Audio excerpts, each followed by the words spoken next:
gracias de vuelta. Les agradecemos tanto Lorena como yo por darnos este espacio de intercambio, permitirnos un poco reflexionar sobre las prácticas, mostrar de alguna manera a veces lo que hemos estado trabajando también, como lo hizo muy bien Lorena la jornada pasada, en una investigación que desarrollamos desde el equipo de la doctora Veloz. En esta jornada lo que vamos a trabajar fundamentalmente son los estándares internacionales de derechos humanos, poniendo foco en la observación general 24. Antes que nada, bueno, quería presentarme. Mi nombre es Diego Friedman, yo soy abogado, graduado en la Facultad de Derecho de la Universidad de Buenos Aires, y mi conexión con la justicia juvenil tiene que ver tanto con el ámbito académico. Hace ya varios años que integro el equipo de docencia e investigación de la doctora Mari Veloz, que es una de las principales referentes en la temática en Latinoamérica. Probablemente todos la conozcan, han leído o escuchado sus conferencias. Y también he ejercido la actividad profesional, me he desempeñado como defensor de niños y niñas, también como letrado patrocinante de niños y niñas, pero en el ámbito de la justicia nacional. Siempre he trabajado en la ciudad de Buenos Aires. Asimismo, también me he desempeñado como consultor de UNICEF Argentina, por eso una idea tengo de las prácticas y de la legislación provincial, sin perjuicio de que, bueno, como lo veníamos contando en la jornada anterior, tiene sus complejidades tanto del ámbito normativo y después cuestiones de la interpretación de esas normas. Tengo que transmitirle las disculpas del doctor Martiniano Terragni, que por un motivo personal no pudo hacerse presente, lamenta la situación y, bueno, de todas formas, queda a disposición, como todos nosotros, para futuros encuentros y actividades que se organizan desde el instituto. Sin más prolegómenos, vamos a comenzar con la presentación. Voy a compartir un PowerPoint. El PowerPoint después yo se lo mando a los organizadores para que pueda ser distribuido. Se lo envío en la brevedad a Fernando, así que van a tener la posibilidad de contar con el PowerPoint. Lo más valioso, más que nada, es lo que ustedes puedan aportar en este intercambio que nos enriquece, la verdad, mucho a todos y a todas que venimos trabajando hace años en la justicia juvenil y la mejora de sus prácticas.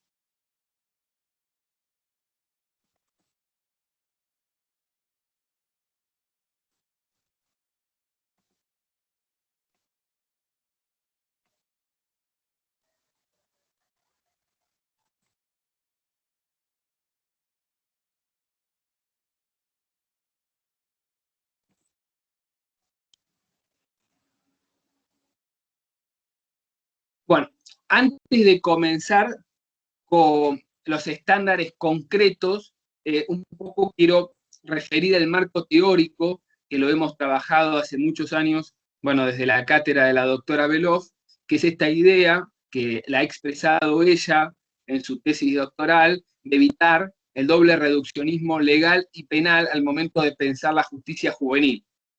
No se debe pensar la justicia juvenil meramente sobre la base de la ley, y menos sobre la ley sustancial, la ley 2278, sino que uno tiene que analizar la cuestión no solo desde los diferentes cuerpos normativos, ¿no?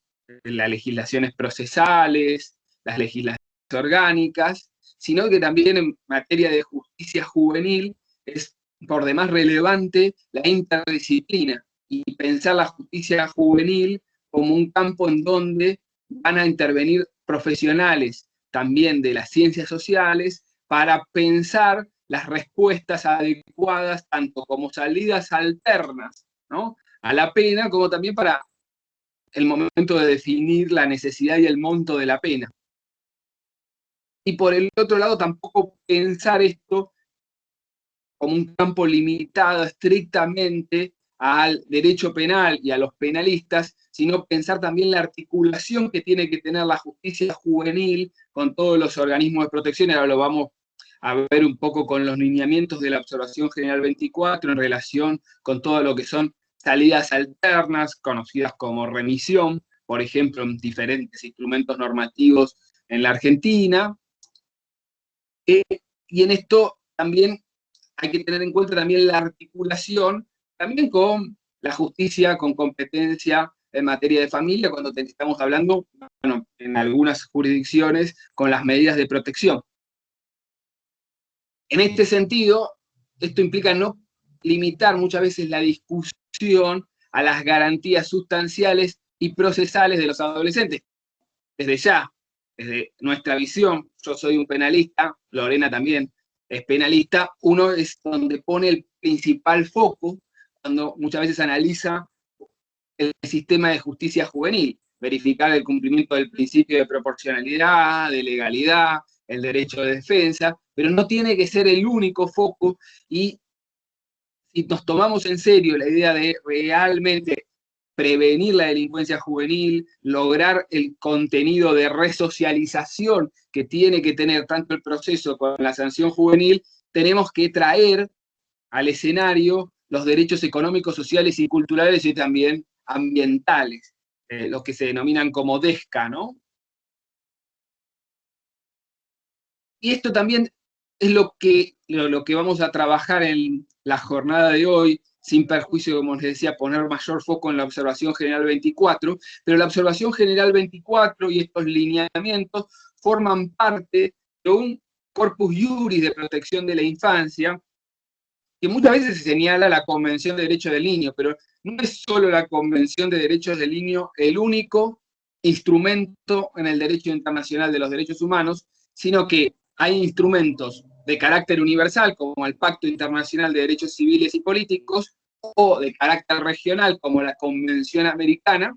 Estamos hablando de instrumentos con carácter imperativo incorporados a nuestro texto constitucional, sino que también, y esto lo ha dicho la Corte Interamericana de Derechos Humanos a partir del caso Villagrán Morales, también conocido como los niños de la calle, uno tiene que tener en cuenta al momento de analizar los derechos de la infancia otros instrumentos bastante conocidos. Bueno, por ahí se escucharon a la doctora Veloz, ella habla de la cajita feliz de la infancia, que son las reglas de Beijing, las directrices de Riad, ¿no? Las reglas para menores privados de la libertad. Esto en materia de justicia juvenil. También después tenemos que es parte también del corpus iuris, algo que trabajamos en una jornada anterior, todo lo que tenga que ver con los derechos de la víctima, de los niños víctimas. Y ahí se integran, por ejemplo, las directrices de niños y niñas víctimas de las Naciones Unidas, como otro instrumento. Acá nos vamos a focalizar en la justicia juvenil, pensando en el niño o niña como imputado, y estos son algunos de los instrumentos de soft law. Esto también se ve complementado por las observaciones generales que ha realizado el Comité de Derechos del Niño. Como ustedes bien saben, el Comité de Derechos del Niño es el órgano que supervisa el cumplimiento de los derechos previstos en la Convención de Derechos del Niño, y entonces el Comité de Derechos del Niño fue supervisando durante varios años a los distintos estados nacionales, verificando su cumplimiento y elaborando informes respecto de los países, y después, teniendo en cuenta la experiencia recogida en el ámbito universal, termina elaborando informes universales, que son las observaciones generales que tratan de guiar la interpretación en materia de derechos de la infancia. Y en este sentido, en materia de justicia juvenil, tenemos dos observaciones generales, la observación general 10 y esta más reciente, que ha dictado hace poco tiempo el Comité de Derechos del Niño, que es la que vamos a trabajar en la jornada de hoy, sin perjuicio de que uno no tiene que perder de vista también otras observaciones generales, como las que tienen que ver con el interés superior del niño, con el derecho del niño a ser oído, con la situación de los niños en situación de calle, que han analizado, ¿no?, diferentes particularidades desde la visión que ha planteado el Comité de Derechos del Niño. ¿Cuál es la situación actual? Un poco vemos que el escenario, y esto lo ha relatado con sumo detalle Lorena en la clase pasada, no debe perder de vista la gran cantidad de leyes provinciales en materia de justicia juvenil, en materia de protección de la infancia, que tienen sus implicancias, y a veces el desafío de esas leyes, que también lo ha atravesado hace varios años la provincia de Buenos Aires, es su implementación, que no solo tiene que ver a veces con la interpretación, sino también con los recursos que va a tener el sistema judicial y los recursos que va a tener el sistema administrativo, muchas veces que va a tener que, ¿no?, complementar, articular con el sistema judicial. Y cierta evolución que se ha visto por parte de las prácticas jurisprudenciales, ya desde la Corte Suprema a partir del fallo Maldonado, pero que después sucesivamente ha dictado múltiples pronunciamientos en materia de justicia juvenil, redefiniendo estándares vinculados a la doble instancia, a la revisión periódica, no solo a la necesidad y la determinación de la pena como ha sido Maldonado. Y esto nos marca este desafío de la aplicación de este corpus juris de derechos a la infancia a través, ¿no?, de la legislación provincial, su implementación y las prácticas jurisprudenciales. Y nos encontramos con esta observación general 24, algo importante que esto tiene que ver más con lo conceptual. La observación general 24 es una nueva observación que reemplaza la observación general 10. No es que se dicta la observación general 10 y esta nueva observación 24 es complementaria, suplementaria, y entonces tenemos que armonizar ambas observaciones, sino que directamente la reemplaza, es como, en términos de legislación uno diría que la deroga, porque, bueno, el Comité de Derecho del Niño, después de muchos años de analizar, ¿no?, los sistemas de justicia juvenil en el mundo, dicta nuevos, o considera necesario fijar nuevos lineamientos generales, a veces con un tono más imperativo y otras veces con un tono más de recomendación, propuesta, para que se vayan ajustando esos lineamientos.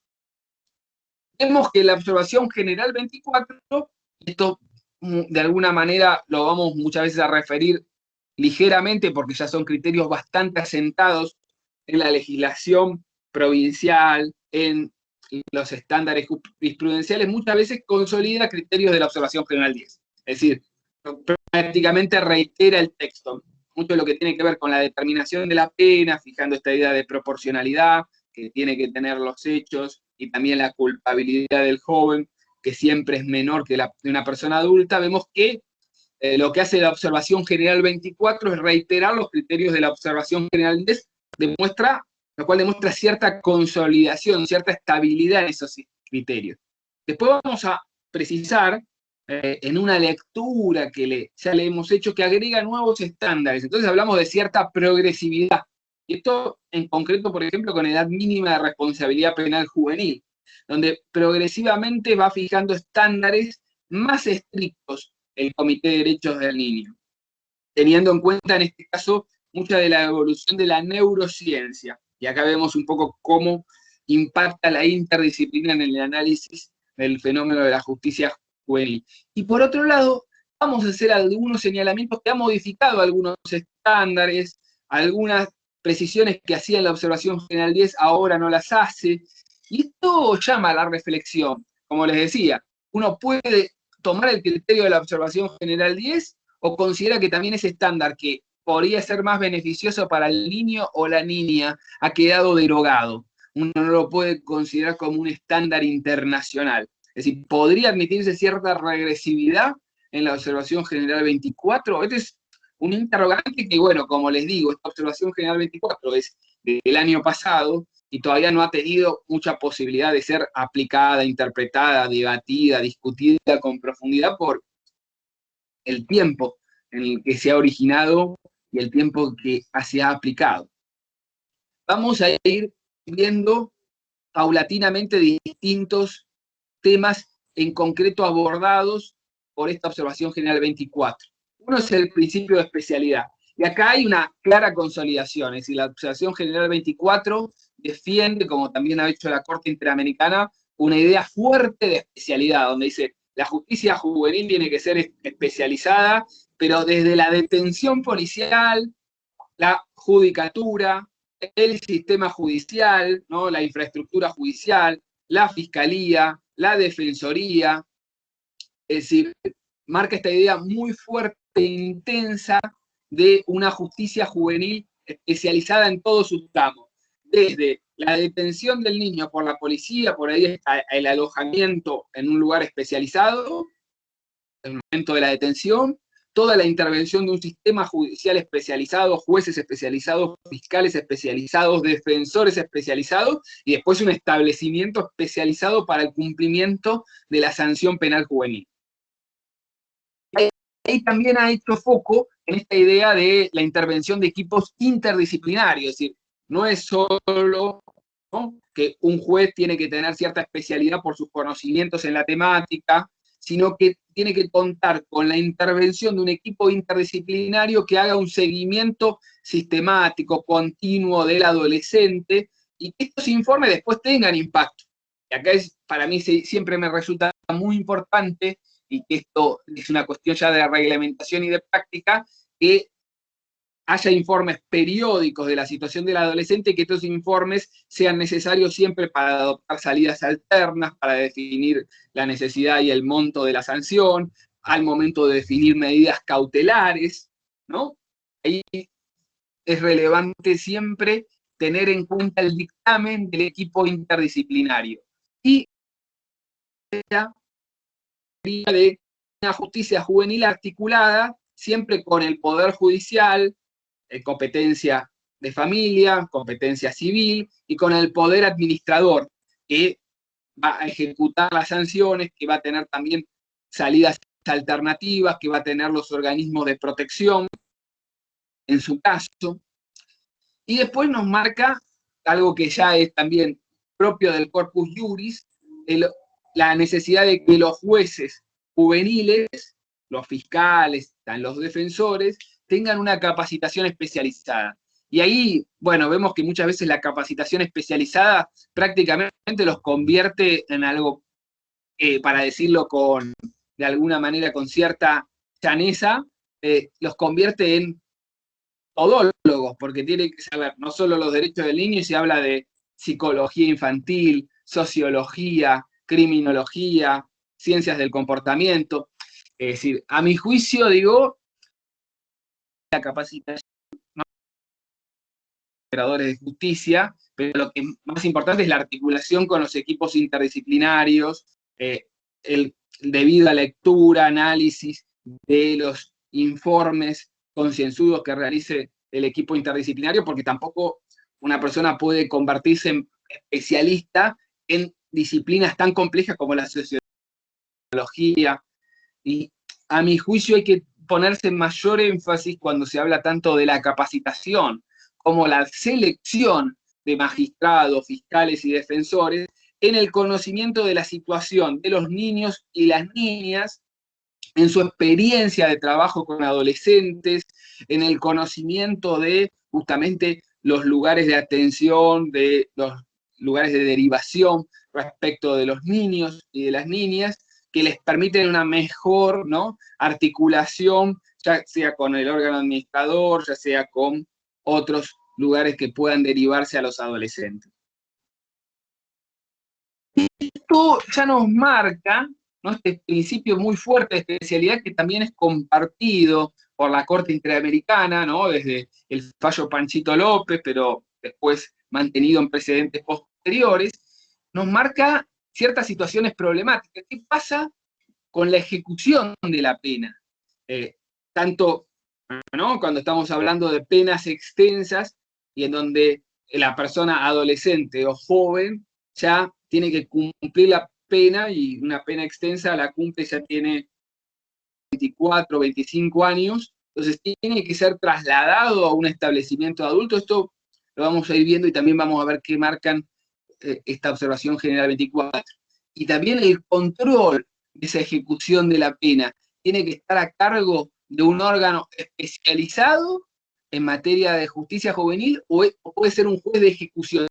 Y la especialidad es en la materia. Por ejemplo, en el ámbito de la justicia nacional se ha discutido esto, si el cumplimiento de la pena, ¿no?, y todas las cuestiones de ejecución de una pena de una persona condenada como menor de edad, tiene que pasar a ser analizado por el juez de ejecución, que es el juez especializado en la materia, o tiene que quedar de alguna manera sujeto al control de el tribunal especializado. Algo que conversábamos ya la clase pasada con Lorena, ¿qué pasa cuando se produce un hecho que cometen en forma conjunta personas mayores y menores de edad? ¿Quién tiene que intervenir? La justicia especializada, y entonces los mayores son juzgados por jueces especializados, tiene que intervenir la justicia de adultos, pero después determina la pena la justicia especializada, ¿no? Y en todo caso, ¿no? Lo que ocurre es que los niños y niñas y adolescentes son juzgados por jueces adultos y después la aplicación de la pena, siguiendo las normas de la justicia juvenil, son determinados por tribunales especializados. O tiene que haber dos juicios, un juicio para los mayores y un juicio para los adultos, lo cual implica un dispendio de recursos, costos, más allá de la posibilidad de un escándalo judicial si se dan sentencias controvertidas, ¿no?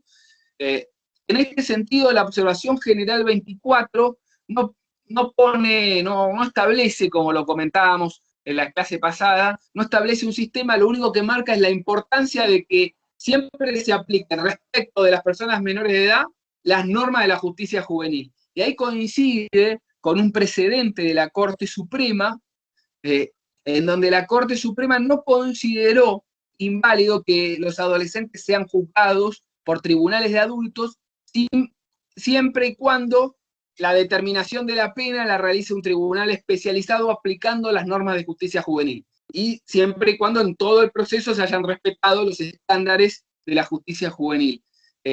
En este sentido, nuestra Corte Suprema no tiene un criterio tan intenso en materia de especialidad, admite excepciones. Podríamos decir que nuestra Corte Suprema ve la especialidad como un principio, ¿no? Que, bueno, frente a determinadas circunstancias se puede excepcionar, y esta podría llegar a ser. Sí, esta excepción igual no tiene el alcance para impedir la aplicación de las normas de la justicia juvenil. Otra cuestión que conversábamos también en la jornada pasada tiene que ver con la revisión de las sanciones. Se mantiene la especialidad en toda la instancia revisora, ¿no? Podría ser una cámara de apelaciones, una cámara de casación, o de alguna manera admitimos que la especialidad solo rige para la etapa de investigación y la etapa de juzgamiento. Entonces la etapa de revisión es la que muchas veces termina definiendo el monto de la pena y hasta la necesidad de la pena en un caso de absolución, va a ser una instancia no especializada que toma la decisión final. Bueno, esto es un tema que también lo conversábamos la jornada pasada, y el estándar tan fuerte de especialidad se puede vaciar con esta posibilidad de la revisión por parte de tribunales no especializados. Una cuestión que ha analizado nuestro máximo tribunal, ¿qué pasa con los delitos federales? Y ahí justamente teníamos una contradicción entre dos especialidades: especialidad en la materia federal y especialidad en la persona. Nuestra Corte Suprema hasta ahora ha tenido el criterio de darle preponderancia a la materia. Entonces, los delitos federales son juzgados, investigados, ¿no?, por jueces federales, tribunales federales, pese a que sean cometidos por personas menores de edad. Sin perjuicio que la justicia federal tiene que hacer aplicación de los estándares, ¿no?, propios de la legislación juvenil. Y otra cuestión que hemos conversado también en la jornada pasada: ¿qué pasa con la extensión territorial? ¿Qué pasa con jurisdicciones provinciales que, bueno, pueden desarrollar una infraestructura judicial especializada en la capital, en el Distrito Central y por ahí en algún otro distrito importante? Pero ¿qué pasa en el resto de los distritos donde hay poca población y muy poco delito juvenil, que hay que hacer un tribunal especializado para intervenir en 10 causas por año? Parecería un dispendio de recursos. Trasladar al niño o a la niña al Distrito Central porque lo estoy alejando de su centro de vida. Y este es un tema complejo. Tal vez algunos plantean, por ejemplo, la posibilidad de que en estos casos la justicia se acerque al adolescente, sería una vía, pero bueno, es un tema complejo a pensar. Y otra cuestión esto lo ha trabajado la doctora Beloff, ha tenido una publicación al respecto. ¿Qué pasa con el juicio por jurado? ¿Qué pasa con las jurisdicciones, ¿no?, que han admitido el juicio por jurado, y si resultara admisible el juicio por jurado respecto de los adolescentes en hechos graves? En este sentido, la discusión se dio hasta que se produjo una reforma legal en la provincia de Córdoba, en donde, cuando se instauró el juicio por jurados, un sistema estabinado, no se había establecido ninguna previsión expresa respecto de los jóvenes imputados, de los niños y niñas imputados. Entonces, después mereció una reforma legal para eliminar la posibilidad que sean sometidos a juicio por jurado. Pero es un tema a pensar. Es decir, si uno entiende que el juicio por jurados es una garantía constitucional, un adolescente no puede solicitar ser juzgado por sus pares, y esto muchas veces lo hemos reflexionado con el doctor Terragni. Entonces, sus pares no deberían ser adolescentes o personas jóvenes en la integración del jurado. Otra postura es la que señala justamente la doctora Beloff, que para la doctora Beloff, con la cual coincido, el juicio por jurado afecta el principio de especialidad.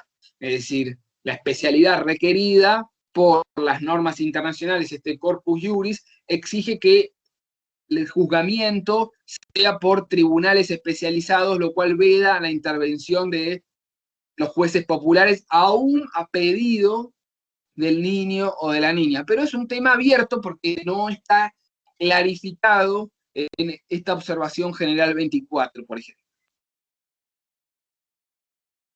Una cuestión interesante que trae la observación general 24, que ya lo mencionaba al pasar la observación general 10, y algunas normas de derecho comparado en el ámbito europeo lo tenían previsto, es esta cuestión de qué pasa con un joven que comete un ilícito penal a los 18 años y 6 meses, 19 años.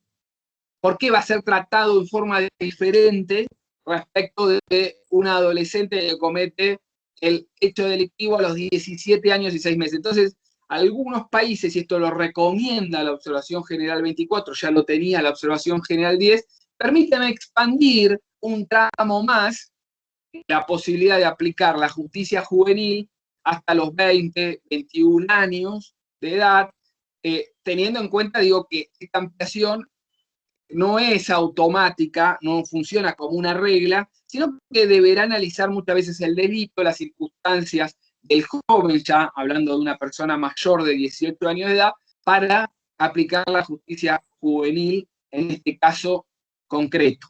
Y en este mismo sentido, la observación general 24 dice, bueno, podemos tener el caso, y a muchos de ustedes, operadores de la justicia, lo verán, y a mí me ocurría con frecuencia, de que la situación de un adolescente que comete varios hechos ilícitos y después, cuando llega a la adultez, reitera hechos de similar magnitud, ¿no? No delitos contra la propiedad privada, de no demasiada gravedad.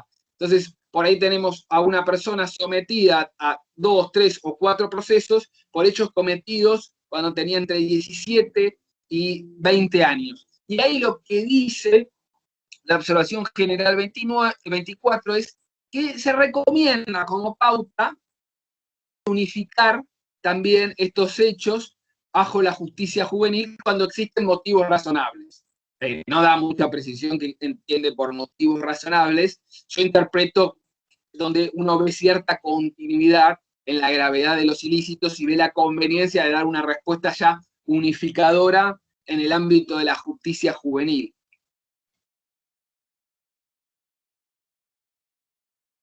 Otra cuestión, y acá ya nos vamos a las garantías procesales, vamos a analizar el derecho de defensa técnica,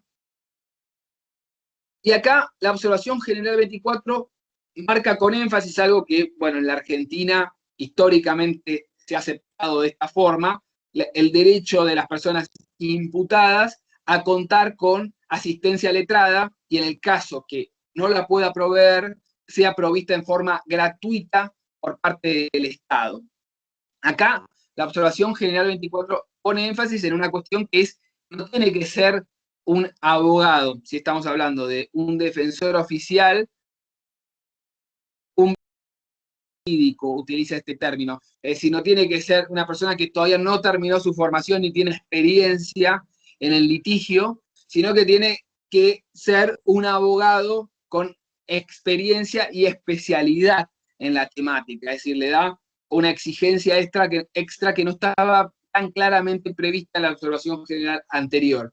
Ahora, por otro lado, una cuestión que a mí me llama la atención, también lo dejo para el debate, la reflexión, es que la observación general 24 admite que el niño o la niña pueda renunciar al patrocinio letrado, a la defensa por parte profesional especializado, bajo supervisión judicial.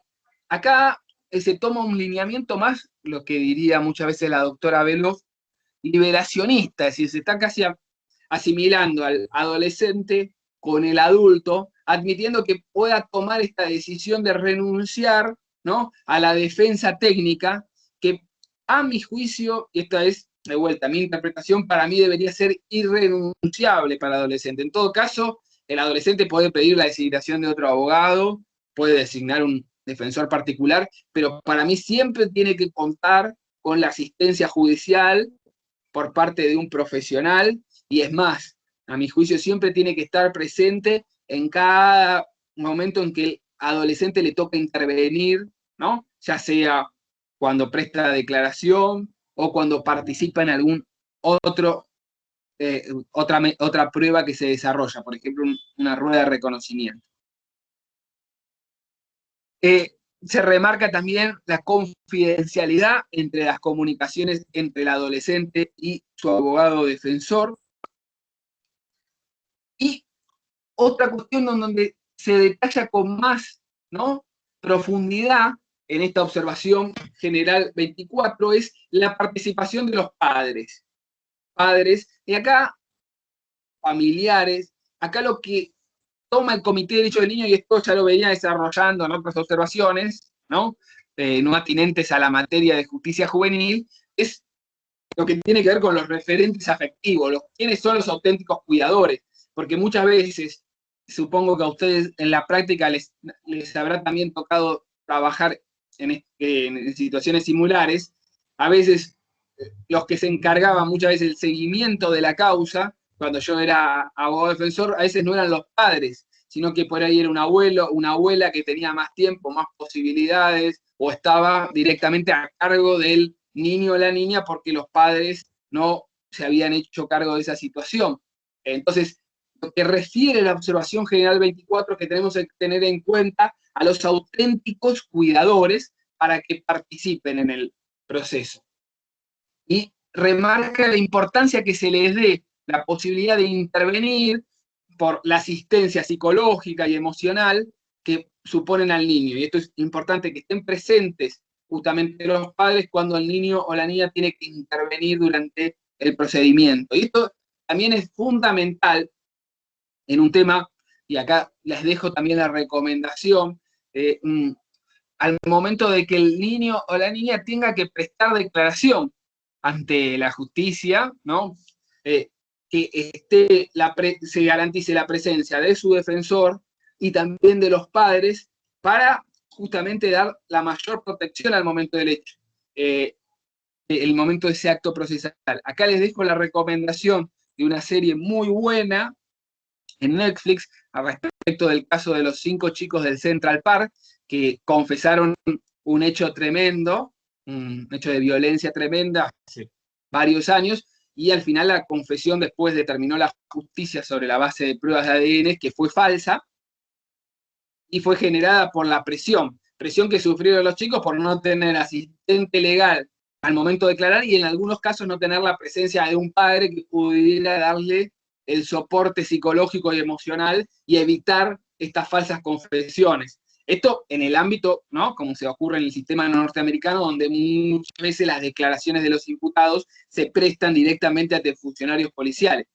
No es así en nuestro sistema jurídico, judicial, pero igual de todos modos yo creo siempre relevante la participación de padres o auténticos cuidadores, como denomina el comité, cada vez que el niño o la niña tiene que participar en el proceso. Algo que justamente refiere en concreto la observación general 24 es que uno tiene que desarrollar todos los mecanismos, y esto es la importancia de la presencia de los padres y el defensor, para evitar que el niño o la niña, por la situación, termine confesando o autoincriminándose.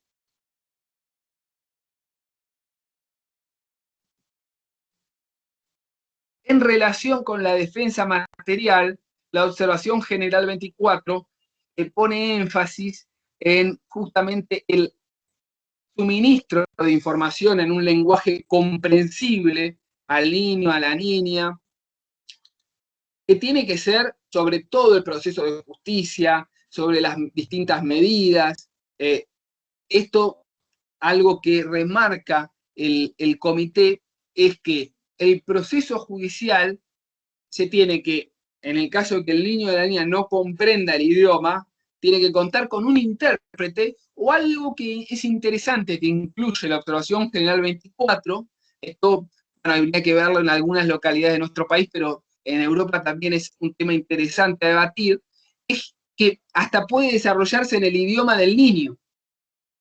Es decir, ¿qué pasa si el niño no habla el idioma del país o no habla el idioma oficial? Por ahí en el país hay distintos idiomas. La observación general 24 dice, bueno, mejor que contar con un intérprete es que todo el proceso se desarrolle en el idioma que habla el niño. Tengan en cuenta que, por ejemplo, hay países que hablan distintos idiomas. En Suiza, ¿no?, hablan alemán, italiano, ¿no?, por ejemplo, como idiomas. Entonces, si uno tiene un adolescente que habla determinado idioma, uno debería realizar el proceso en el idioma que habla el adolescente y no colocarle un intérprete al adolescente.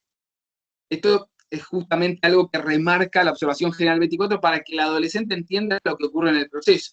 Esto realmente es un gran desafío. Supongo que ustedes como operadores todos lo atraviesan. A mí me ha ocurrido estar en procesos, en juicios orales u audiencias, y el adolescente pasó toda la audiencia y después nos preguntaba qué es lo que había pasado, qué se resolvió. Y esto implica no solo la forma en que se comunica, sino también crear el espacio. Por eso también la observación general 24 habla de los espacios, las vestimentas de los operadores, para acercar el niño o la niña al sistema judicial, porque le toca atravesar una situación de sumo estrés y esto también le puede dificultar la comprensión de lo que está ocurriendo al momento desarrolla el proceso. Y es fundamental, esto es lo que siempre lo señala la doctora Veloz, que el procedimiento cumpla un fin educativo respecto del adolescente. Y si el niño no va a comprender lo que ocurre, es inviable que cumpla este fin. En ese sentido, también la observación general 24 pone el foco en evitar todo uso de un lenguaje excesivamente técnico, latinazgos, que son propios de nuestra jerga jurídica, pero distancian, ¿no?, la posibilidad de comprensión del proceso. Y por ello resulta fundamental las reformas procesales que se han dado en los últimos tiempos al implementar sistemas acusatorios con distintas instancias de oralidad, ya que la oralidad garantiza una mejor comprensión del procedimiento. Es decir, yo he defendido varios adolescentes en mi ejercicio profesional y más allá de que uno conversaba con el adolescente, le mostraba los escritos que presentaba, las copias de las resoluciones, era muy difícil que se pongan a leer el expediente del adolescente, con lo cual la forma de comprender el proceso es cuando se desarrollan las audiencias orales. Hay una cuestión vinculada con cómo preservar el derecho a la intimidad de los adolescentes, previsto en la Convención de Derecho del Niño y muy vulnerado cuando, ¿no?, surge información o trasciende información del ámbito tribunalicio, y más en esta etapa digital, donde es muy fácil la circulación de la información en múltiples formas, ¿no?, redes sociales, por ejemplo. lo que marca la observación general 24 sigue manteniendo la postura que se debe respetar siempre que las audiencias de la justicia juvenil, todas las audiencias que se celebren, ¿no? Tanto en la instancia recursiva, para discutir una medida cautelar, flagrancia, juicio, tienen que ser siempre a puerta cerrada y tienen que ser muy limitadas estas excepciones. Explícita que si hay un veredicto o una sentencia que se dicta en público, o una cuestión de publicidad de las resoluciones, nunca se debe revelar la identidad del niño. Y ahí siempre es importante evitar cualquier tipo de referencia que pudiera permitir identificar al niño. Es decir, no revelo el nombre del niño, pero revelo dónde vive o quiénes son sus padres, con lo cual lo termina permitiendo que se identifique. O una víctima en el caso de que la víctima sea también identificable, ¿no? Imagínense que estoy condenando a un adolescente por una agresión física respecto de un pariente. Entonces se va a poder identificar también al adolescente. También expresa la observación general 24 que todos los expedientes, registros, tengan que tener un carácter estrictamente confidencial y no puedan ser consultados por terceros, nada más por las partes que llevan adelante la causa. Incluso hace referencia a la importancia de que, bueno, como todos trabajamos permanentemente con jurisprudencia, pero evitar que la publicación, a la difusión de la jurisprudencia divulgue datos sobre los adolescentes en conflicto con la ley penal, ¿no? Y algo en particular que también refiere la observación general 24, que está más dirigido a los medios de comunicación, es que limitar todo tipo de comunicación. Y acá hay una fuerte tensión, porque hay un interés de cómo funciona la justicia juvenil, de cómo se resuelven los casos en la justicia juvenil, un interés no solo de las personas que trabajamos en esta temática, sino de toda la ciudadanía. Pero por el otro lado, ¿cómo equilibramos ese interés con, ¿no?, limitar la posibilidad que se difunda, ¿no?, por ejemplo, el nombre o la imagen de los niños y niñas? Justamente en el día de ayer trascendió, ¿no?, la imagen, ¿no?, de un niño en una situación de suma gravedad, de muy temprana edad, armado en una provincia argentina, y que si bien la imagen estaba pixelada, y uno tiene que pensar cuáles deberían ser los límites para comunicar esas situaciones. Vamos a seguir con las garantías procesales, ahora nos vamos a detener unos minutos en la duración razonable del proceso. Y ahí, en la duración razonable del proceso, vemos que los estándares internacionales referentes a la infancia han tratado de darle mayor énfasis a esta garantía. La Convención Americana, con cierta laxitud, habla de un plazo razonable. Y ahí vimos los estándares que han derivado tanto de la Corte Suprema o de la Corte Interamericana respecto a qué se entiende por razonable, de acuerdo a determinados indicadores, dando bastante discrecionalidad a ese concepto. El Pacto Internacional de Derechos Civiles y Políticos habla sin dilaciones indebidas, es decir, se admiten cierto grado de dilación, pero debe estar justificada. Ahora, la Convención de Derechos del Niño habla de sin demoras. Es decir, esto implica, a mi juicio, la imposibilidad de que haya tiempos muertos, y la causa en la justicia juvenil tiene que estar permanentemente activa, avanzar progresivamente, ¿no? En este sentido, la observación general 24 ha remarcado que los estados tienen que fijar plazos, es decir, primera cuestión, es importante que haya un plazo legal, es decir, no debe quedar sujeto a la apreciación del caso concreto, como ha sido leído el estándar de duración razonable del proceso por parte de la Corte Suprema, ¿no? Por ejemplo, el caso Acervo, o por parte de la Corte Interamericana en múltiples precedentes, sino que es necesario que los estados fijen, ¿no?, plazos legales, desde la comisión del delito o la iniciación de la investigación hasta, ¿no?, donde se van dando sucesivos avances, por ahí hasta el fin de la instrucción, hasta la celebración del juicio, hasta que se obtiene sentencia, hasta que, ¿no?, hay una sentencia firme, ¿no? Estos plazos que se fijan deben ser más breves que los previstos para adultos. Esto siempre uno tiene que marcar como estándar la importancia de que para un adolescente el proceso termine todavía cuando va transcurriendo su adolescencia y no seguir arrastrando un proceso cuando tiene 24, 25 años. A mí me ha tocado ejercer la defensa de adolescentes que he comenzado a intervenir cuando tenían 17, 16 años y seguían con el proceso a los 23 o 24 años, donde eran hechos que no eran de suma gravedad, pero el proceso seguía pendiente sin resolución al respecto. En este sentido, la observación general 24 dice, nos tenemos que tomar en serio esta garantía y fijar plazos expresamente previstos en las normativas, suficientemente detallados. Por ahí también se puede hacer una diferencia de acuerdo a la complejidad del hecho. No es lo mismo una situación de flagrancia que un hecho, ¿no?, donde requiere un mayor desarrollo de la investigación, y por ahí prever plazos en las diferentes etapas. Otra cuestión, y esto creo que también lo habíamos conversado liminarmente, la observación general 24 regula también el derecho a la doble instancia, el derecho al recurso, y hace referencia a esta amplitud, ¿no?, en el reconocimiento de este derecho, una amplitud en la revisión. La revisión no tiene que ser solo de cuestiones estrictamente legales o procesales, sino que puede haber una revisión de la valoración de la prueba, pero algo que introduce la observación general 24 es la posibilidad del control automático, tanto de las sentencias condenatorias como toda medida privativa de la libertad, por ejemplo, una prisión preventiva. Es decir, la posibilidad de que frente al dictado de estas decisiones ya proceda automáticamente la revisión por la instancia superior, más allá de los argumentos que pueda, ¿no?, interponer, ¿no?, la defensa o el mismo joven en la instancia superior.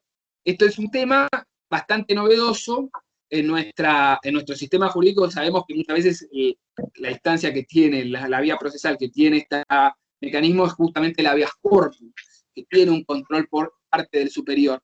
Pero, bueno, es una cuestión que introduce la observación general 24. Vamos ahora a detenernos a lo que se denomina en términos generales salidas alternas, medidas alternas, tercera vía del derecho penal. Acá de que maneje el tema de la respiración, le va a ayudar un montón, que mande la respiración a la pancita baja y que la suelte de a poquito, le va a quitar estrés. No sé si alguien quería hablar o... Era un micrófono no abierto, ya lo silencié. Ah, ok. Algo que marca, ¿no?, y acá lo quiero relacionar con la observación general 21, la observación general 21, como les había comentado, es una observación que también no tiene tanto tiempo desde su sanción, desde el año 2017, y se refiere a los niños en situación callejera, a los niños en situación de calle, y hay uno de los focos que pone es, estos niños en situación de calle tienen menos posibilidades de acceder a las salidas alternativas, porque no tienen la contención familiar, no tienen estos auténticos cuidadores, no tienen, por ejemplo, la posibilidad, algunos sistemas exigen, también nuestro sistema lo exige, por ejemplo, en materia de probation, la reparación económica, no tienen recursos económicos, entonces, al final se produce una discriminación, y esto lo marca el Comité de Derechos del Niño, respecto a estos niños que están en una situación de suma vulnerabilidad. Entonces, ya desde esta observación, el Comité de Derechos del Niño remarca la importancia de que los operadores de justicia conozcamos la situación de los niños en situación de calle y tratemos de adaptar muchas veces la salida alternativa a sus circunstancias, que son de mayor vulnerabilidad que puede atravesar otro adolescente. En estas, ¿no?, medidas de salidas alternas tenemos medidas que apuntan, ¿no?, a la reparación del daño, medidas que también apuntan a la participación, instancias de participación de la víctima, ¿no? No solo el logro de la reparación, sino también pedido de disculpas o determinadas reglas de conducta que se vinculan con la víctima, por ejemplo, ¿no?, prohibición de acercamiento, prohibición de contacto en determinadas circunstancias y situaciones, y también introducen muchas veces la participación de la comunidad. Acá quiero poner un foco en una cuestión, y esto lo hemos conversado con operadores en la justicia provincial, en actividades que se han desarrollado, algo bastante problemático, porque si uno se toma en serio las salidas alternativas, uno tiene que lograr cierto compromiso por parte de toda la comunidad social, porque justamente se va a requerir después lugares donde el adolescente cumpla, por ejemplo, determinadas reglas de conducta o cumpla con determinado servicio comunitario. A mí me ha pasado, ¿no?, que en determinados lugares, y no veía muy bien que vengan los adolescentes que habían sido procesados por cometer delitos contra la propiedad privada, a cumplir reglas de conducta, y entonces el adolescente era o discriminado en el lugar, o a veces un cumplimiento meramente formal. Directamente, como no lo veían con muy buenos ojos al adolescente, directamente le firmaban que cumplía, pero el adolescente no cumplía. Y eso no le sirve al adolescente, no solo porque no logra la instancia de reparación, sino porque también al adolescente no cumple tampoco con la finalidad educativa que tiene que tener este procedimiento, con responsabilizarse, y pareciera que el adolescente ve que es lo mismo cumplir, no cumplir con esa regla de conducta. Es decir, para realmente tomarnos en serio las salidas alternativas, uno tiene que lograr cierto compromiso por parte de toda la comunidad de trabajar con los adolescentes. Si no, es muy difícil implementar estas salidas con seriedad, ¿no?, para que justamente se cumplan estas reglas de conducta en concreto, y esto cumpla o desarrolle este fin educativo que debe, ¿no?, nos marcan los estándares internacionales de derechos humanos. Por eso hablamos de esta red de derivación, que es importante, que también los marcan todos los instrumentos internacionales, tanto en el ámbito educativo, comunidades religiosas, ámbitos sociales, deportivos, familia entendida en sentido amplio, y el rol que van a tener cada una de las partes, el rol de la comunidad y cuál va a ser el rol de la víctima. A mi juicio, en determinadas salidas alternas, la víctima es fundamental. Si estamos hablando o de una conciliación o de una mediación, es fundamental el rol de la víctima. Ahora, ¿es tan fundamental el rol del fiscal en estos casos? ¿O la víctima no puede decidir ir a una mediación y el fiscal, no, si la víctima está de acuerdo, no va a impulsar la acción penal? ¿O se necesita también el consentimiento del fiscal? Estos son temas a pensar. ¿O qué ocurre con otras instancias de salida alternativa, como la remisión, donde no se requiere necesariamente la intervención de la víctima y el imputado es derivado a cumplir determinadas reglas de conducta o determinadas medidas más del tipo de protección? Ahí es una decisión exclusiva del fiscal, o es una decisión que puede tomar también un juez, ¿no?, considerando que los hechos no tienen cierta entidad. Vemos distintos modelos de salidas alternativas, desde la remisión, como les contaba, la mediación, o lo que se implementa en todo el país, es la suspensión del proceso a prueba o del juicio a prueba, porque está regulada en el Código Penal y es aplicable a adultos, y entonces se reconoce también la posibilidad de aplicarlo a personas menores de edad. Acá la observación general 24 refuerza una idea propia del Corpus Juris de protección de la infancia, y también referida por la Corte Interamericana, que en la mayoría de los casos siempre debe preferirse las medidas extrajudiciales. Es decir, siempre tenemos que procurar que el caso se resuelva a través de una de estas salidas alternas, o la mediación, o la remisión, o la suspensión del proceso a prueba, o la conciliación, o la reparación del daño. Es decir, por eso es importante tener un amplio abanico de salidas alternas, y remarca la observación general 24 que debe ser amplia la cantidad de delitos. Es decir, deberían de alguna manera establecerse pocos límites a los delitos o a la cantidad de delitos, en el caso de que el joven esté imputado de una sucesiva comisión de hechos delictivos, por las cuales pueda limitarse la procedencia de estas salidas alternativas. Y algo que remarca es que deben ser procedentes, ¿no?, en distintas instancias del proceso.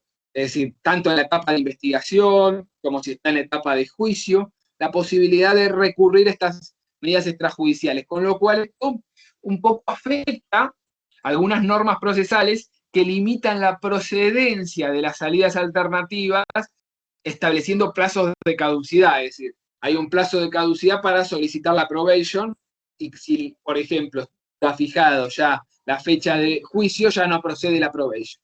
Bueno, esa norma procesal sería contrario a este estándar.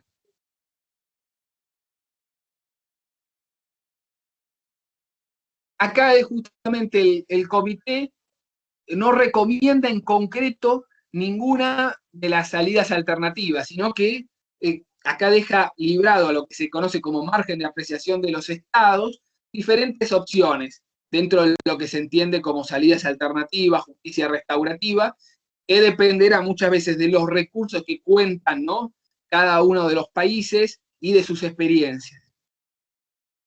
Ahora, ¿qué limitaciones les establece?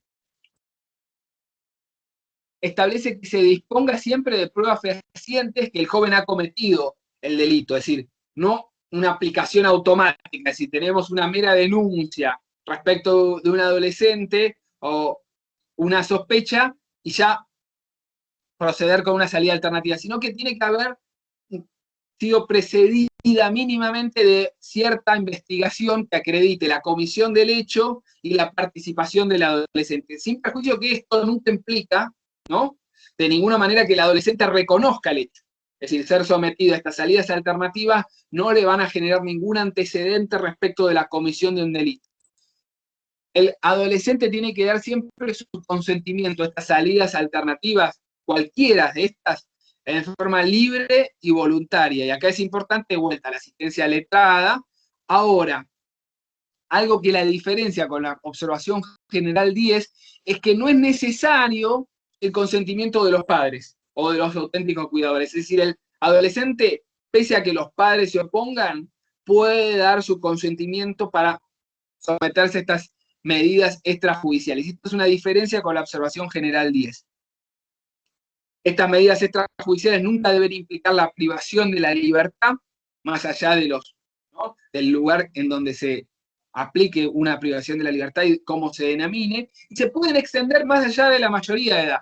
Es decir, porque por ahí la regla de conducta, nosotros, por ejemplo, la probation tiene plazos de 3 años, pueden implicar que se extiendan más allá de la mayoría de edad, lo cual no es obligatorio. Ahora, bueno, uno de los grandes temas a pensar, a reflexionar, es qué casos, ¿no?, uno no admitiría las salidas alternativas.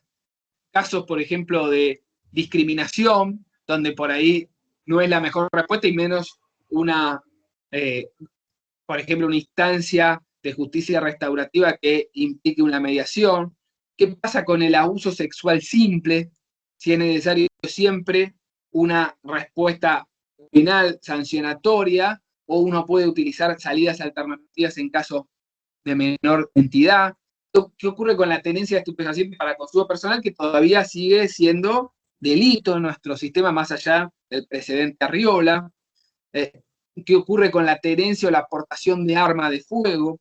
Bueno, son temas, a mi juicio, para reflexionar estos delitos un tanto más grises, donde en qué casos procede o no procede esta instancia de salida alternativa, ¿no?, previstas en las normas locales. Por ejemplo, en la Ciudad de Buenos Aires se ha debatido mucho la procedencia de la remisión, tanto en delitos de discriminación como en portación o tenencia de arma de fuego, y consideraron que no eran viables en distintos casos.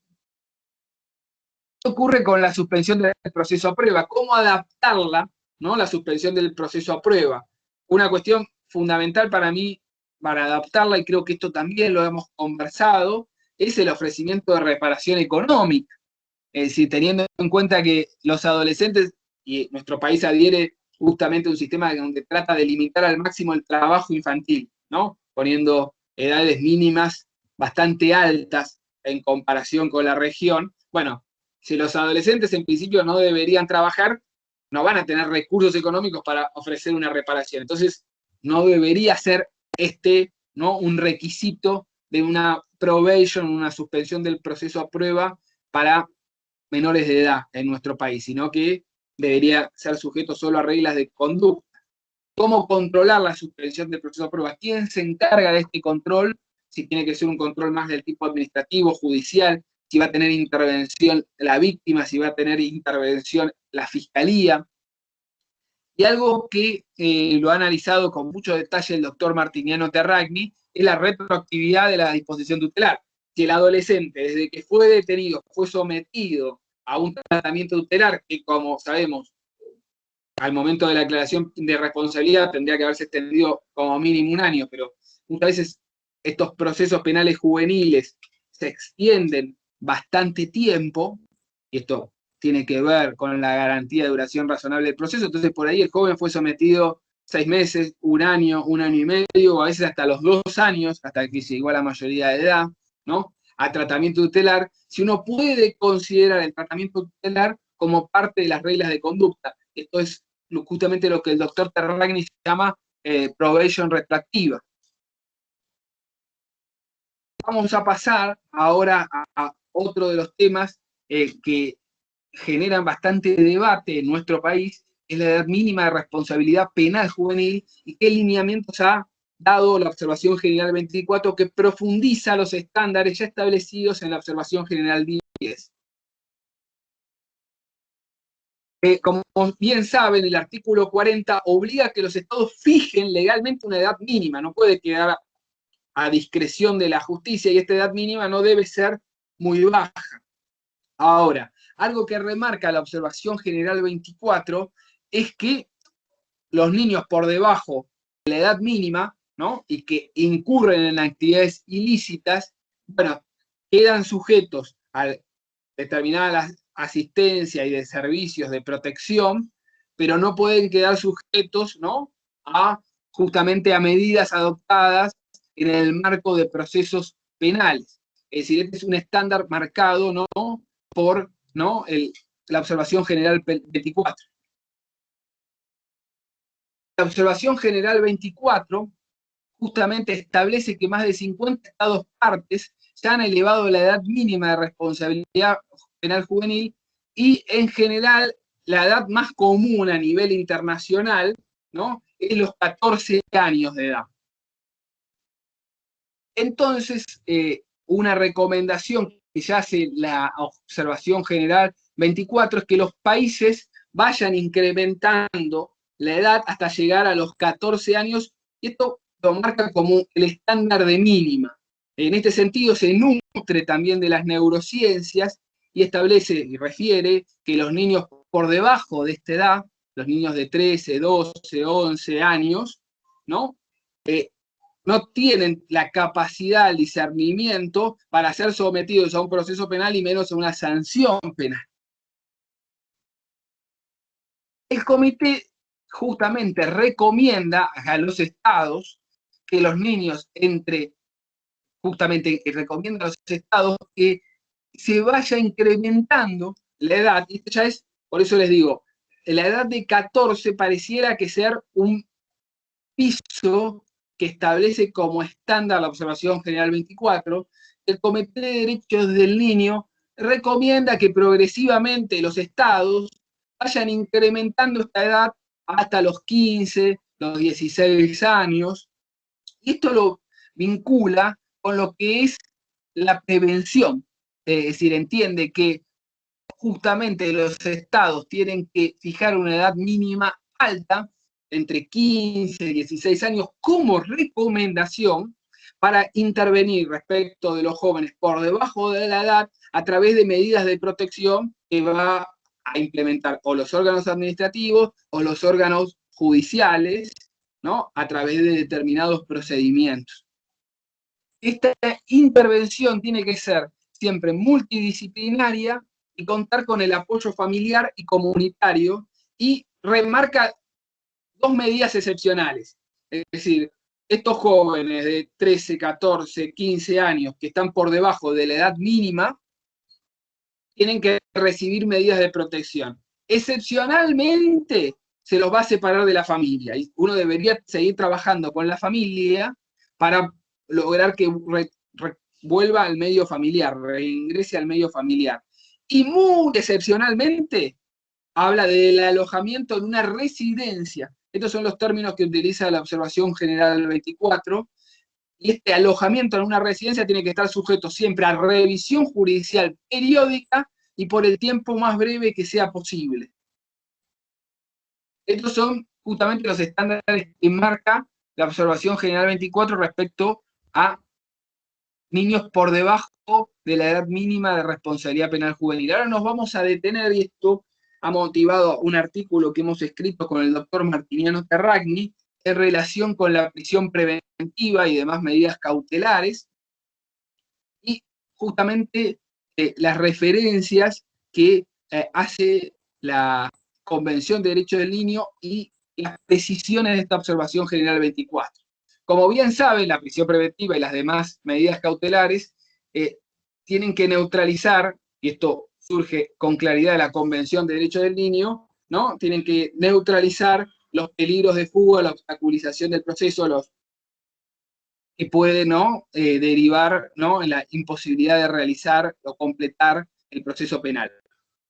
La prisión preventiva, como el resto de las medidas cautelares, tienen que extenderse el menor tiempo posible y en todo caso, ¿no? Moderarse, morigerarse con medidas alternativas.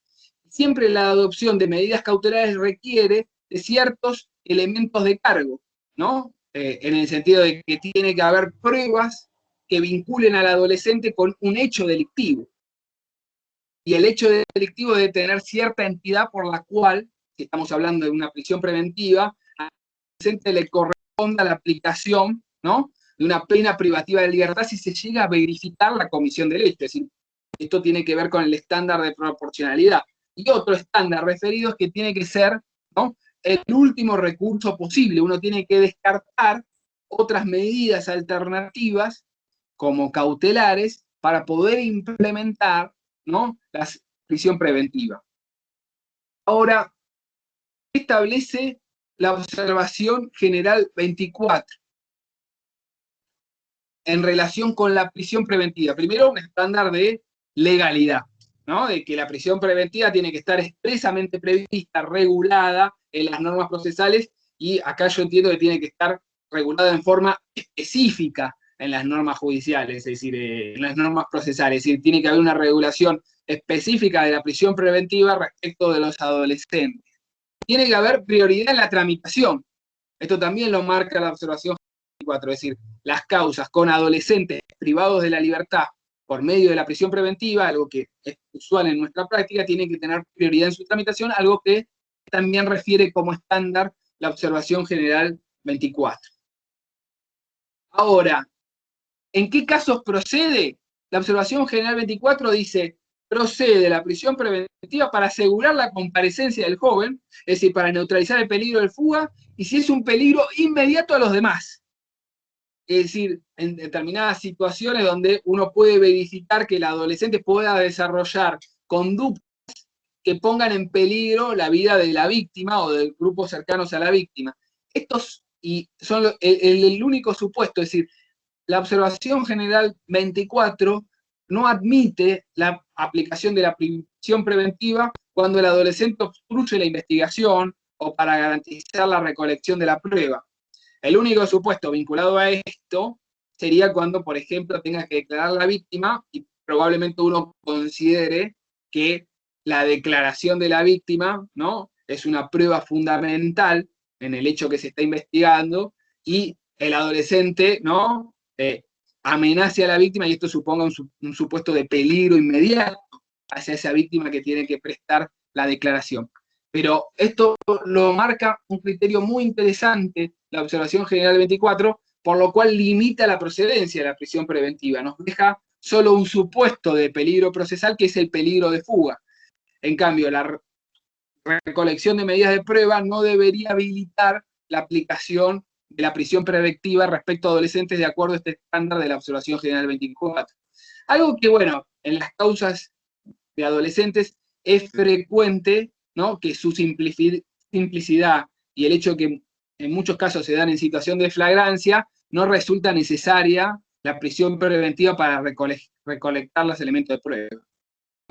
Una cuestión que también marca la observación general 24 es que fija un límite etario, los 16 años, la aplicación de la prisión preventiva como, ¿no?, como piso, y ahí pedaría la aplicación de la prisión preventiva a niños y niñas de 14 o 15 años, en el caso, ¿no?, que la edad mínima de responsabilidad penal juvenil esté por debajo, ¿no?, de esa franja.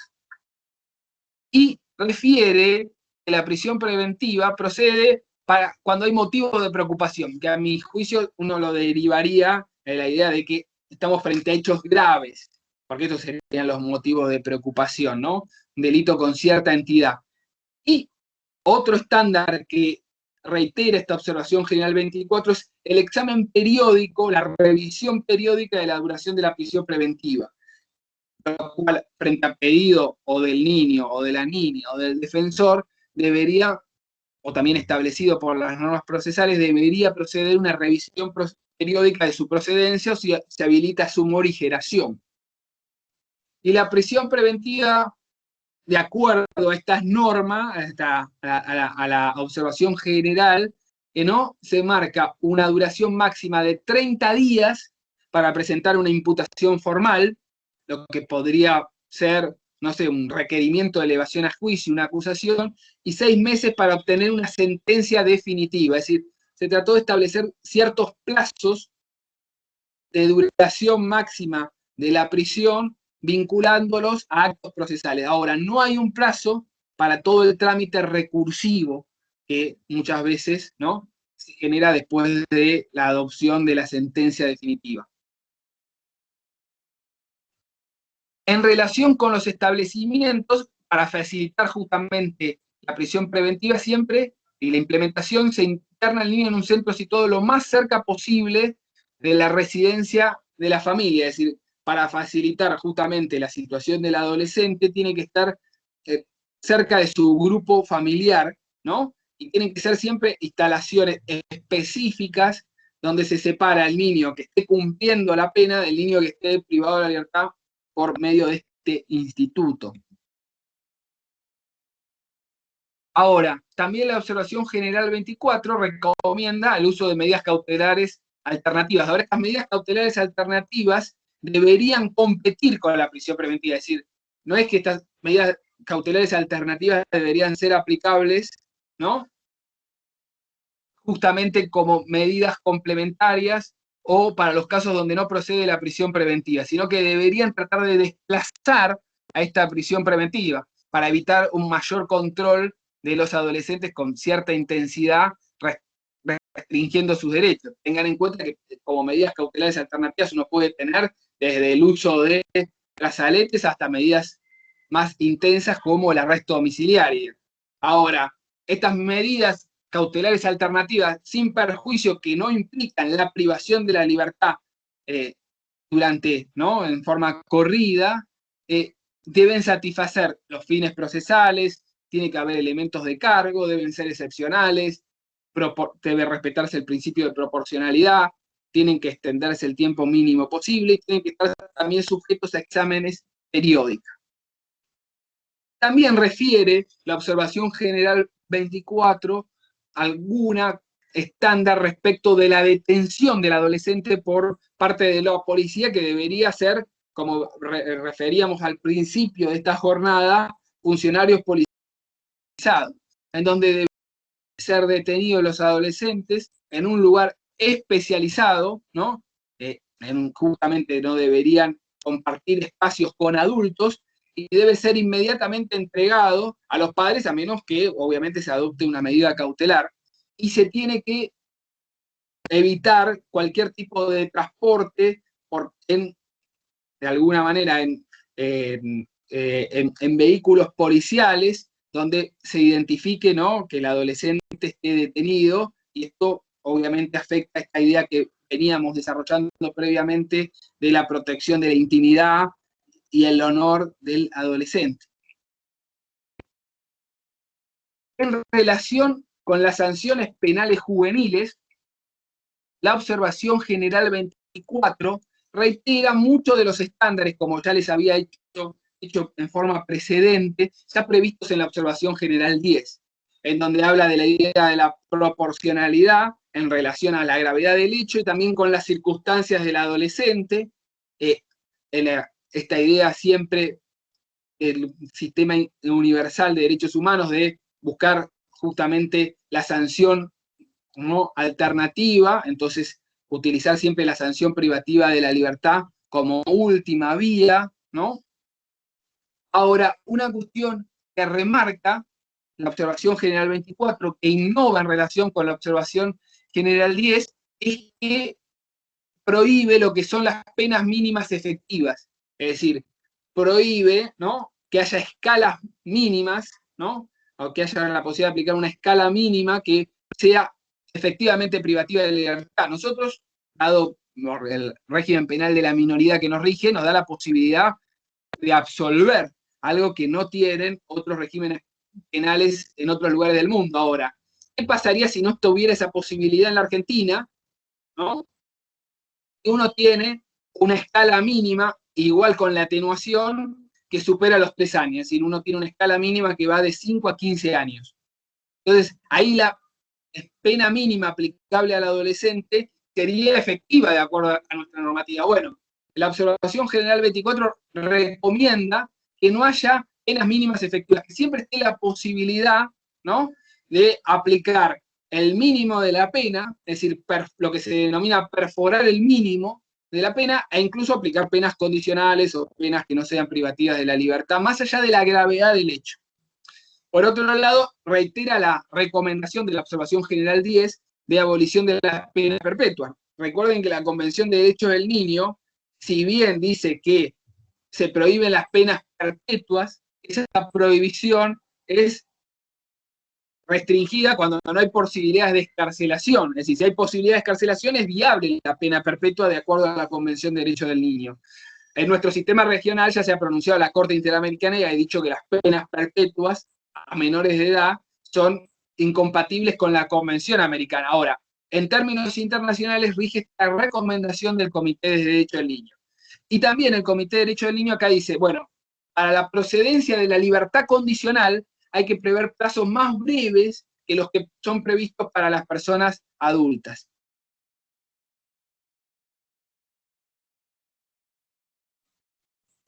Otra cuestión, que esto lo hacía referencia cuando hablaba de la ejecución de la pena, la Observación General 24 dice que el niño cuando cumple los 18 años de edad sigue cumpliendo la pena privativa de la libertad, se prohíbe el traslado automático. Es decir, es posible que el niño siga cumpliendo en un establecimiento especializado o en un lugar con cierta separación de los adultos, ¿no?, la pena establecida por el sistema penal juvenil. Es decir, en este sentido, se trata de excepcionar la posibilidad que el adolescente, cuando cumpla ya los 18 años de edad, sea trasladado automáticamente, ¿no?, a un establecimiento de adultos.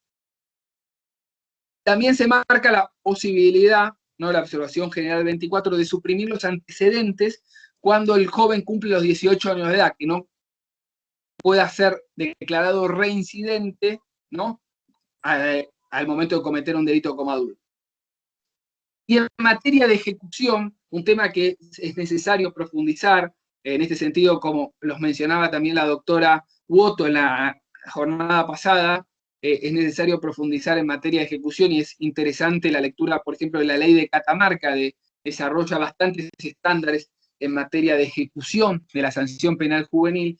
Un tema a pensar es toda la regulación de la ejecución de la sanción penal juvenil para cumplir con este estándar de especialidad y complementar, muchas veces suplementar las normas previstas para las personas adultas, darle esta protección especial que merece, ¿no?, el adolescente o, en su caso, el adulto cumpliendo una pena por un delito que cometió siendo adolescente. Y acá lo que remarca la Observación General 24 es: se prohíbe la incomunicación, todo uso de la fuerza tiene que quedar debidamente registrado respecto de los adolescentes, y se prohíbe la privación de derechos de los adolescentes a modo de sanciones. Ahora, una cuestión que a mi juicio es la cuestión que dejó abierta, ¿no?, el fallo Maldonado, y es importante que, bueno, se trabaje desde las prácticas judiciales, es lo que tiene que ver con la interpretación de la determinación de la sanción penal juvenil. Si la reducción de la escala prevista en el artículo 4 de la 2278 es imperativo, es una regla, y entonces los operadores judiciales, para cumplir los estándares internacionales, tenemos que reducir siempre la escala al grado de la tentativa, o es facultativa. En todo caso, puede aplicarse la pena del delito completo, ¿no?, sin la reducción de la escala, en casos excepcionales, y considerar la edad solo como un mero atenuante en los términos del artículo 40 y 41.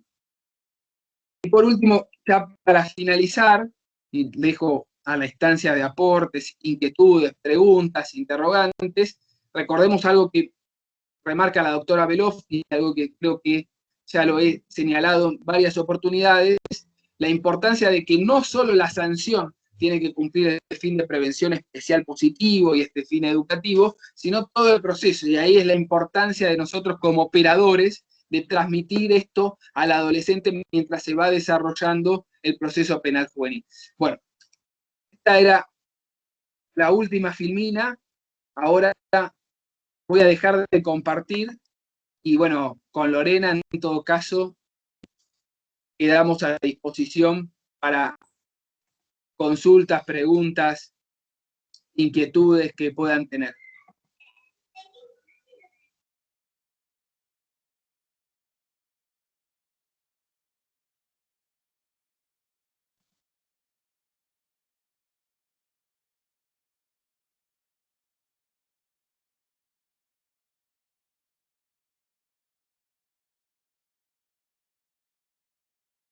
No sé si alguno ya hay por el chat, a ver si puedo leer.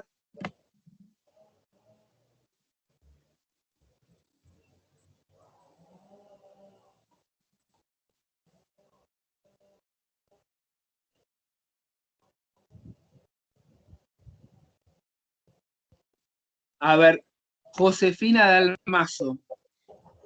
El letrado jurídico que hace la defensa material que se presenta junto al niño o adolescente se presenta en calidad de particular damnificado o como abogado. Acá ya estamos hablando del niño o la niña sometido a proceso como imputado. Estamos hablando de que va a actuar como o defensor particular, ¿no?, o va a actuar como defensor oficial en el caso que sea, ¿no?, un representante del Estado, ¿no?, parte del Ministerio Público de la Defensa del Estado.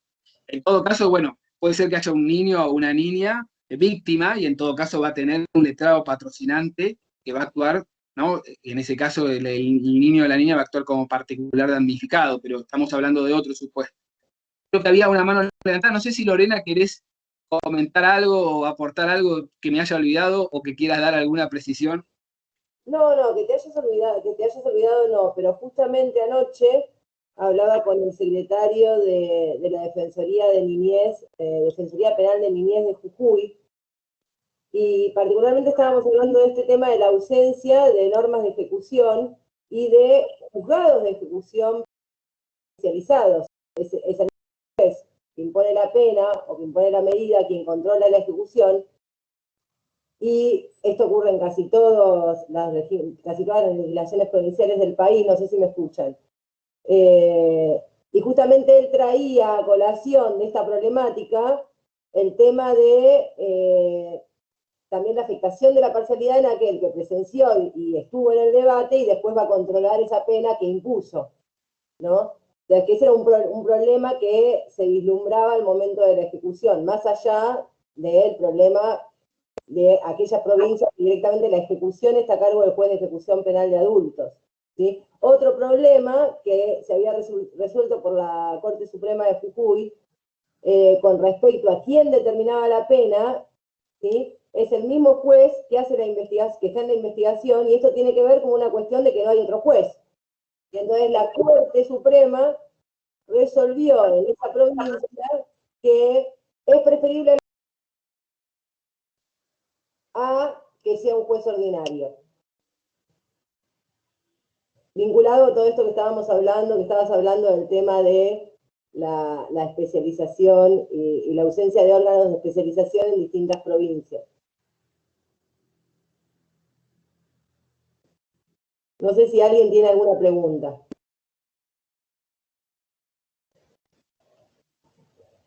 Ahí veía a Mariano Couto. No sé si te querés fijar, Diego.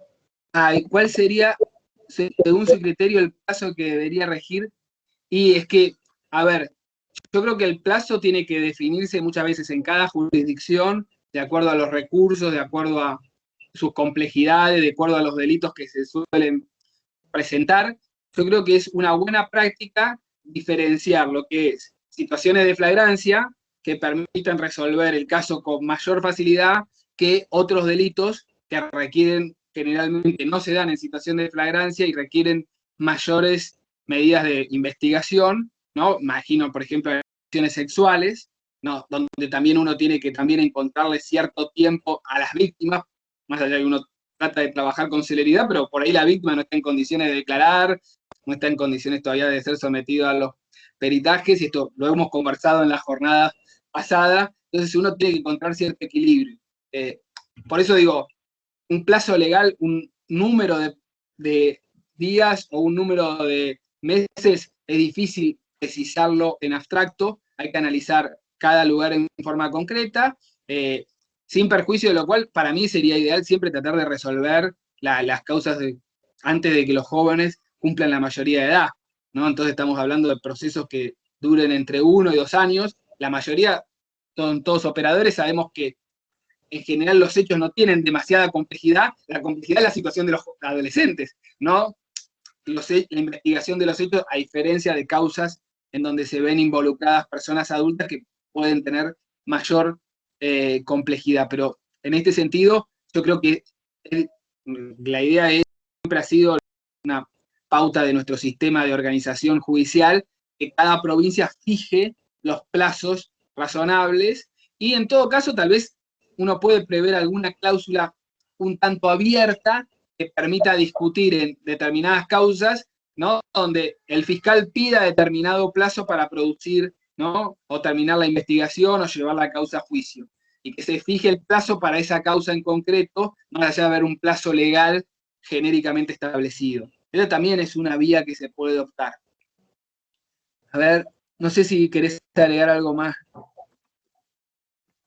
Lo que ocurre, si seguís la lectura de lo que consultó, él se estaba refiriendo al tema del auto de responsabilidad y la determinación de la pena, y ahí nosotros tenemos imposibilidad de determinar esa pena hasta tanto sea mayor de edad. Entonces eso nos va a limitar en cuanto esta imposibilidad la tenemos dada por la 22.278. Claro, sí, uno puede absolver, pero no puede... No puede crear pena mientras es menor, entonces en tanto y en cuanto tengamos esta ley, esa limitación está, aunque el hecho se pueda haber resuelto con un auto de responsabilidad a los 6 meses de iniciado, teniendo 16 el chico. Bueno, claramente es una incompatibilidad, uno puede señalar que hay cierta incompatibilidad entre la ley y este estándar estricto de plazo razonable. Que obviamente cuando fue formulada la ley 2278 no se tuvo en cuenta ese estándar, es un tema a pensar y a reflexionar. Creo que hay una mano levantada.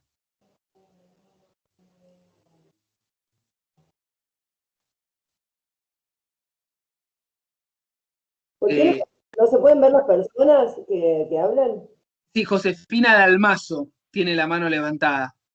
Si quiere puede habilitar el micrófono o... La cámara. Sí, la cámara, no hay problema.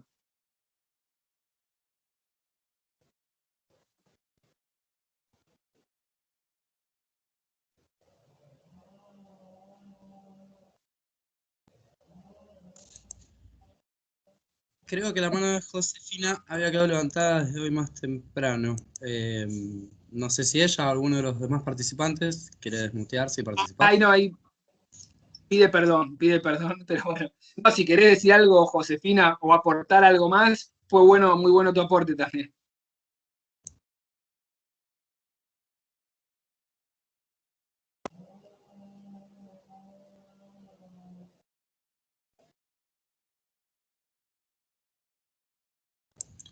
Bueno, creo que no hay preguntas, Diego, ha sido muy claro, parece ser. Aprovecho la interrupción para recordar a los asistentes que las grabaciones de estas charlas las subimos al canal de YouTube de Instituto de Estudios Judiciales. Instituto de Estudios Judiciales y aparece enseguida en YouTube. Y si ninguno de los participantes tiene alguna pregunta, si te parece, Diego, Lorena, damos por finalizado. El PowerPoint después yo te lo envío. Así que... Exacto. Me mandas el Power, yo me encargo de mandárselo a toda la cadena de mails de los asistentes. Bueno, muchas gracias a todos y a todas por participar, por los aportes. Siempre de alguna manera nos ayudan a todos a mejorar las prácticas, a pensar más en estos temas, así que agradecemos a este espacio que nos están dando y bueno, quedamos a disposición para seguir colaborando. Bueno, adiós. Muchas gracias, Diego, Lorena. Saludos a todos y todas. Hasta la próxima. Chao, gracias. Gracias. Buenas tardes. Sí.